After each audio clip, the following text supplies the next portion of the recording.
ನಮಸ್ಕಾರ, ನೀವು ನೋಡ್ತಾ ಇದ್ದೀರಾ ಸ್ಪೀಡ್ ನ್ಯೂಸ್ ಕನ್ನಡ. ನಾನು ಸಂತೋಷ್ ಕಶ್ಯಪ್ಪ. ಇತ್ತೀಚಿನ ದಿನಗಳಲ್ಲಿ ಸಾಮಾಜಿಕ ಜಾಲತಾಣದಲ್ಲಿ ಒಂದು ವಿಡಿಯೋ ಬಹಳ ವೈರಲ್ ಆಗಿತ್ತು. ಡ್ರಗ್ಸ್ ಸೇವಿಸಿರುವಂತಹ ಓರ್ವ ವ್ಯಕ್ತಿ ನಿಂತಲ್ಲಿಯೇ ನಿಂತಿದ್ದಾನೆ. ಅದು ಹೊಸ ಡ್ರಗ್ಸ್ ಬೆಂಗಳೂರಿನಲ್ಲಿ ಹರಡಿಕೊಂಡಿರುವ ಈ ಒಂದು ಮಾದಕ ಜಾಲಕ್ಕೆ ಮತ್ತೆ ಒಂದು ಸೇರ್ಪಡೆಯಾಗಿದೆ ಅನ್ನುವಂಥ ಚರ್ಚೆಗಳು ಬಹಳಷ್ಟು ಆಗ್ತಾ ಇತ್ತು. ಅದರ ಹೆಸರು ಝೊಂಬಿ ಅನ್ನುವಂಥ ಡ್ರಗ್ಸ್.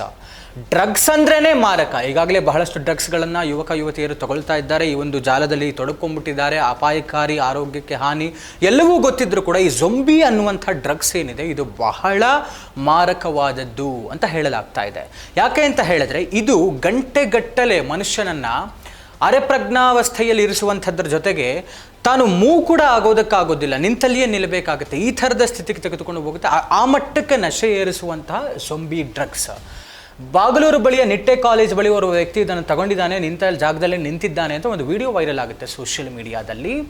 ಆ ವಿಡಿಯೋ ವೈರಲ್ ಮಾಡಿದವನನ್ನು ಇದೀಗ ಪೊಲೀಸರು ಅರೆಸ್ಟ್ ಮಾಡಿದ್ದಾರೆ. ಕಮಿಷನರ್ ಹೇಳ್ತಾ ಇದ್ರು ಸೀಮಂತ್ ಕುಮಾರ್ ಅವರು, ಅಂದರೆ ಆ ವ್ಯಕ್ತಿ ಅದನ್ನು ತಗೊಂಡೇ ಇಲ್ಲ.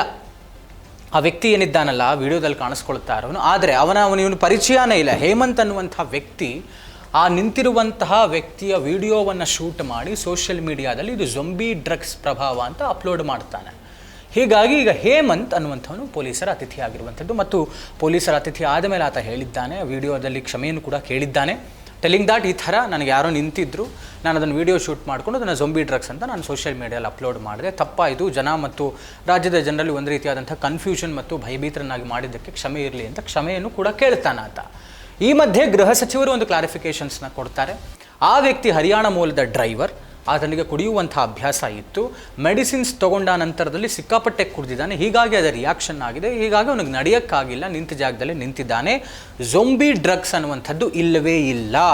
ಅದು ಯಾವುದೇ ಕಾರಣಕ್ಕೂ ಇಲ್ಲಿ ಬೆಂಗಳೂರಿನಲ್ಲಾಗಿ ಈ ಡ್ರಗ್ಸ್ ಮಾದಕ ಜಾಲಕ್ಕಾಗಿ ಅದು ಇಂಟ್ರೊಡ್ಯೂಸ್ ಆಗಲಿಲ್ಲ ಅನ್ನುವಂಥ ಮಾತನ್ನು ಸೀಮಂತ್ ಕುಮಾರ್ ಅವರು ಹೇಳ್ತಾ ಇದ್ದಾರೆ.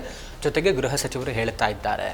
ಒಟ್ಟಾರೆ ಭಯಭೀತರಾಗೋದೇನು ಬೇಡ, ಆದರೆ ಡ್ರಗ್ಸ್ ಅನ್ನುವಂಥದ್ದೇ ಮಾರಕ ಅನ್ನುವಂಥದ್ದನ್ನು ನಾವು ನೆನಪಿಸ್ತಾ ಮತ್ತೆ ಈ ಥರದ ಯಾವುದೇ ಜಾಲಕ್ಕೂ ಡ್ರಗ್ಸ್ ಸೇವನೆಗೆ ಬೀಳಬಾರ್ದು ಅನ್ನುವಂಥದ್ದು ನಮ್ಮ ಕಳಕಳಿಯ ಮನವಿ.